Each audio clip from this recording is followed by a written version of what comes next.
आज तो गर्मी बहुत तेज थी। सब्जी वाला बाहर आया हुआ था तो वर्षा जी भी सब्जियां खरीदने बाहर आई हुई थी।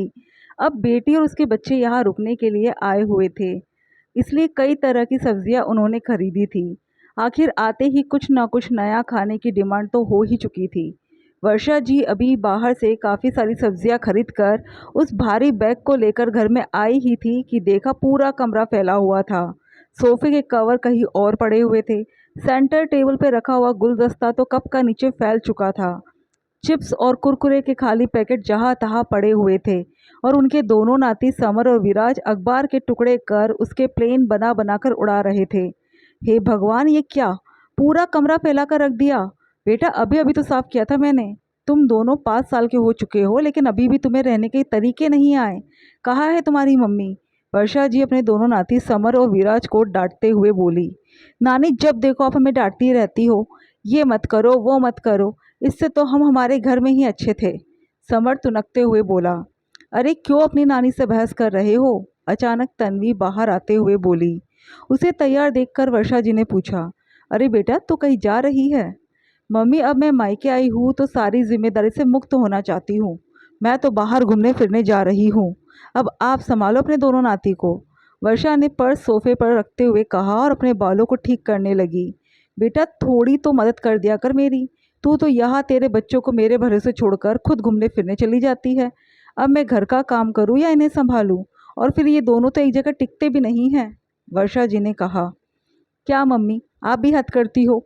मैं तो यहाँ आराम करने आई हूँ और आप काम के लिए बोल रही हो। जब काम ही करना है तो मैं अपने घर में ही कर लेती ना। यहाँ क्यों आती? और फिर नानी के घर मस्ती नहीं करेंगे तो कहाँ करेंगे? तन्वी ने चिढ़ते हुए कहा। बेटा, मेरी उम्र का भी थोड़ा लिहाज कर। अब मुझसे पहले जैसा काम नहीं होता। एक तो घर का काम, ऊपर से छोटे बच्चों के पीछे भागते भागते थक जाती हूँ मैं। अब उतनी हिम्मत नहीं रही मुझ में। क्या मम्मी, आप तो सुपर वूमन हो, आप सब कुछ कर सकती हो, कहकर तन्वी वर्षा जी को नज़रअंदाज कर अपना पर्स उठाकर घर के बाहर निकल गई। वर्षा जी उसे जाते हुए देखती रह गई और वही सोफे पर सिर पकड़कर बैठ गई। इतने में वर्षा जी के पति गगन जी भी कमरे में आ गए। कमरे की हालत देखकर वो वर्षा जी से बोले। अरे ये क्या! इन लोगों ने पूरा कमरा फैला दिया। और तुम सिर पकड़कर क्यों बैठी हो? तन्वी से कहकर कमरा साफ करवा लो। क्या बोलूँ उसे, वो तो अपना पर्स उठाकर बाहर घूमने निकल गई। वर्षा जी धीरे से बोली। इतनी गर्मी में? उसे तो गर्मी बर्दाश्त नहीं होती थी ना। घूमने के लिए गर्मी क्या सर्दी क्या, निकल गई वो। वर्षा जी ने लंबी सांस भरते हुए कहा। गगन जी को समझते देर नहीं लगी कि तन्वी अपने बच्चों की जिम्मेदारी वर्षा जी पर छोड़कर घूमने जा चुकी है। लो चलो, मैं सफाई करवा देता हूँ। तुम खाने में कुछ दलिया खिचड़ी बना लो। नहीं नहीं नाना जी, हमें दलिया खिचड़ी नहीं खाना, समर ने कहा। अरे नानी के हाथ की खिचड़ी बहुत टेस्टी होती है, खाकर तो देखो।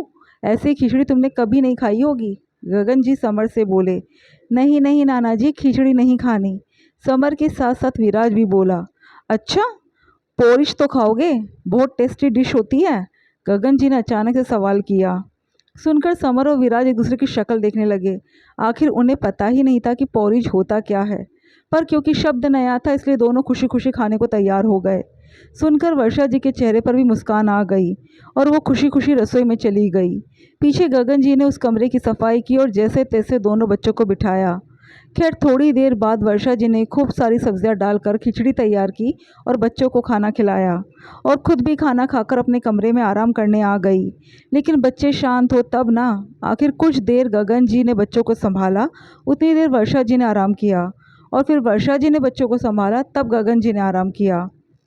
वर्षा जी को अपनी बेटी पर बड़ा गुस्सा आ रहा था। तन्वी का जन्म उनकी शादी के 15 साल बाद हुआ था, इसलिए लाड़ प्यार में पली बड़ी थी। घर का सारा काम वर्षा जी ही संभालती थी, इसलिए तन्वी को हमेशा यही लगता था कि उसकी मम्मी तो सुपर मॉम है, वो सब काम कर सकती है। वर्षा जी ने तो तन्वी को घर का काम भी उसकी शादी से कुछ महीने पहले ही सिखाना शुरू किया था। अब पहले तो उम्र थी, इसलिए वो हर काम संभाल भी लेती थी, लेकिन अब इस उम्र में ये सब उम्मीद करना गलत था। तन्वी अक्सर ऐसा ही करती थी। जब भी मायके आती थी तो दोनों बच्चों को उनके हवाले कर घूमने फिरने चली जाती थी, जबकि अब वर्षा जी और गगन जी से ये सब नहीं होता था। लेकिन अब कहने के बावजूद भी नहीं सुन रही। आखिर वर्षा जी ने ठान लिया कि अब कुछ ना कुछ तो करना ही पड़ेगा। शाम को जब तन्वी घर पहुंची तो वर्षा जी अपने सामान के साथ तैयार थी और घर के बाहर ऑटो भी खड़ा हुआ था। उन्हें अपने सामान के साथ देखकर तन्वी ने कहा, मम्मी आप कहीं जा रही हो? हाँ बेटा, मैं तुम्हारे मामा जी के घर जा रही हूँ। वो अक्सर बुलाते रहते हैं पर मैं जा नहीं पाती हूँ। अब तुम यहाँ पर हो तो तुम तुम्हारे पापा को और इस घर को संभाल लेना। मैं कुछ दिन वहाँ आराम से रहकर आऊँगी, वर्षा जी ने कहा और बिना तन्वी की प्रतिक्रिया जाने ही बाहर ऑटो में बैठकर रवाना हो गई। थोड़ी देर तक तो तन्वी वहीं खड़ी रही, फिर गगन जी के बुलाने पर अंदर आ गई। आखिर ससुराल में तो संयुक्त परिवार में रहती थी, जहाँ सास ससुर देवरानी जेठानी सब थे, जो बच्चों को संभाल भी लेते थे। सो काम करना मुश्किल नहीं होता था। लेकिन अब यह अकेले दोनों बच्चों को संभालते हुए घर का काम करना तन्वी के लिए दुर्भर होता जा रहा था। आखिर दूसरे दिन शाम होते होते तो तन्वी ने समर की पिटाई भी कर दी। तब गगन जी ने तन्वी को खूब डांटा। उनकी डांट सुनकर तन्वी रुआंसी सी होकर बोली, देखो ना पापा कैसे परेशान किए जा रहे हैं। आखिर अकेले कैसे काम करूं? मैंने तो सोचा था कि मायके जाकर आराम करूंगी, लेकिन यहाँ पर ये सब आफत। उल्टा ये तो ससुराल से भी बड़ी आफत है। तन्वी बोले जा रही थी और गगन जी मुस्कुरा रहे थे। उन्हें मुस्कुराता हुआ देखकर तन्वी ने कहा, क्या पापा आप हंस रहे हो? नहीं बेटा, मैं हंस नहीं रहा हूँ। मैं तो सोच रहा हूँ कि तुम तो अभी जवान हो, फिर भी तुम परेशान हो गई। तो ज़रा अपनी मम्मी के बारे में भी सोचो। तुम्हें तुम्हारी मम्मी इस उम्र में भी सुपर मॉम नज़र आती है। क्या वो नहीं थकती जो तुम उनकी मदद तक नहीं करवाती? सुनकर तन्वी को अपनी गलती का एहसास हुआ और उसने नज़रें नीचे कर ली। बेटा, मेरा मकसद तुम्हें शर्मिंदा करना नहीं था, बल्कि ये बताना था कि माता पिता भी बूढ़े होते हैं। मायके आई हो, ठीक है, आराम के लिए आती हो, लेकिन मदद करने से तुम छोटी तो नहीं हो जाओगी। आखिर उनकी भी तो उम्र का लिहाज किया करो। अब तन्वी को ये बात अच्छे से समझ में आ चुकी थी, इसलिए उस दिन के बाद जब भी वो मायके आती थी तो वर्षा जी की मदद ज़रूर करवाती थी। हालांकि गगन जी और वर्षा जी ने उसे कभी नहीं बताया कि वर्षा जी जानबूझकर अपने मायके गई थी।